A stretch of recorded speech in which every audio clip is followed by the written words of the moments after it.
मालवा निमाड़ अंचल में इन दिनों गणगौर पर्व की धूम मची हुई है। मंगलवार को नवरात्रि की तृतीया तिथि के अवसर पर पीथमपुर के जयनगर हाउसिंग बोर्ड कॉलोनी में गणगौर माता बाड़ी पूजन के लिए आज सुबह से ही भीड़ जुटना शुरू हो गई। वहीं दोपहर में जुलूस निकाला गया जिसमें भजनों पर महिलाएं थिरकती नजर आईं। गणगौर का त्योहार विशेष रूप से राजस्थान, मध्य प्रदेश, उत्तर प्रदेश और गुजरात में बड़ी श्रद्धा और भक्ति के साथ मनाया जाता है। मध्य प्रदेश के मालवा और निमाड़ अंचल में गणगौर पर्व को लेकर उत्साह देखा जा रहा है, जिसकी एक तस्वीर धार जिले की औद्योगिक नगरी पीथमपुर में देखने को मिली। मंगलवार की सुबह महिलाओं ने तैयार होकर गणगौर माता बाड़ी की विधिवत पूजा की। इसके बाद देर शाम शहर के विभिन्न क्षेत्रों से ढोल, बैंड बाजा सहित रथों का भव्य चल समारोह निकाला, जिसमें बड़ी संख्या में महिलाएं शामिल हुई। मिश्री लाल बिरला ने बताया कि गणगौर राजस्थान और मालवा निमाड़ का प्रमुख उत्सव है, जो चैत्र मास के शुक्ल पक्ष की तृतीया तिथि से प्रारंभ होकर चतुर्थी तक मनाया जाता है। यह त्योहार भगवान शिव और माता पार्वती के स्वरूप गणगौर माता और शिव की पूजा अर्चना की जाती है। विवाहित महिला अपने पति की लंबी उम्र और घर में सुख समृद्धि की कामना के लिए इस व्रत को रखती हैं। वहीं कुमारी कन्या अच्छे वर की प्राप्ति के लिए इस पर्व में शामिल होती हैं।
वो हमें कुलदेवी है, हमारी कुलदेवी है और इसे जोड़े पूजते हैं। ईश्वर राजा और गोरा मैया की पूजा की जाती है। कितने दिन का पर्व है, क्या मानना है?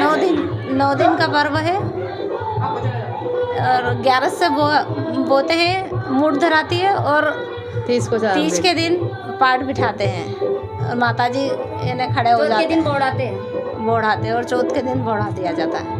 आपका नाम? गुणवंता सोलंकी। बताओ, ये गणगौर पर्व जो मना रहे हो, क्या महत्व है इसका, क्या मान्यता है और क्या पूजन विधि विधान किए जाते हैं? 11 के दिन खड़े आते हैं, होली के पास से हम खड़े लेके आते हैं, उसकी पूजन करते हैं और जवारे बोते हैं 11 के दिन। कब तक है, कितने दिन का पर्व है? ये 9 दिन का पर्व है। 30 के दिन पाठ बिठाते हैं, चौथ के दिन बोड़ाते हैं और पंचमी के दिन ठंडी होती है। किस तरीके से पूजन किया जाता है, इसमें क्या विधि विधान होते हैं? माता जी कंकु चावल हल्दी से बजाते हैं और जोड़े जिमाते हैं। आपका नाम? बताइए, गणगौर पर्व मनाया जा रहा है, क्या विशेषता है, क्या मान्यता है? गणगौर पर्व का महत्व यह है कि जैसे इसके पहले शीतला सप्तमी आती है, उसके बाद में गणगौर का पूजन होता है। गणगौर का पूजन सुख समृद्धि की कामना होती है। इसमें अपनी मान कोई लेता है और उसका रथ दौड़ाते हैं और घर में सुख समृद्धि की और शीतलता का प्रतीक माता देवी शीतलता की प्रतीक है। और ये हमारा भारतीय संस्कृति के हिसाब से इसको निमाड़ में अधिक महापर्व माना जाता है और इसको धूमधाम से मनाया जाता है। और इसमें बहुत माता जी की आस्था सबसे जुड़ी रहती है। माता जी का बड़ा महत्व है, यहाँ पर लोग मानते हैं और इसी भाव के साथ इसका पर्व मनाया जाता है। एकादशी के दिन शीतला सप्तमी के बाद में एकादशी के दिन की ज्वारे बोए जाते हैं, मुठ धराई जाती है और दूज तीज की मातेश्वरी को जन जागरण में लाते हैं, घर घर ले जाते हैं और उसके बाद में 3 दिन का पर्व रहता है। इसमें सब लोग अपनी आस्था और भावना से जुड़े रहते हैं माता के प्रति और इसको बड़ी धूमधाम से मनाते हैं। यही गणगौर पर्व है और सुख समृद्धि के लिए मनोकामनाएं होती है सबकी और लोग मान लेते हैं और मान के बाद में उनकी मनोकामना पूर्ण हो जाती है तो उसका फिर रथ दौड़ाने का कार्यक्रम चलता रहता है। यही हमारा गणगौर पर्व है। इसको धूमधाम से मनाया जाता है। आपका नाम? मेरा नाम मिश्री लाल बिरला है। पीथमपुर में गणगौर जुलूस का कई मंचों से पुष्प वर्षा कर स्वागत किया। वहीं महिलाओं ने विशेष पूजा अर्चना कर परिवार की समृद्धि की कामना की। खबर मध्य प्रदेश के लिए पीथमपुर से अमित अतुलकर।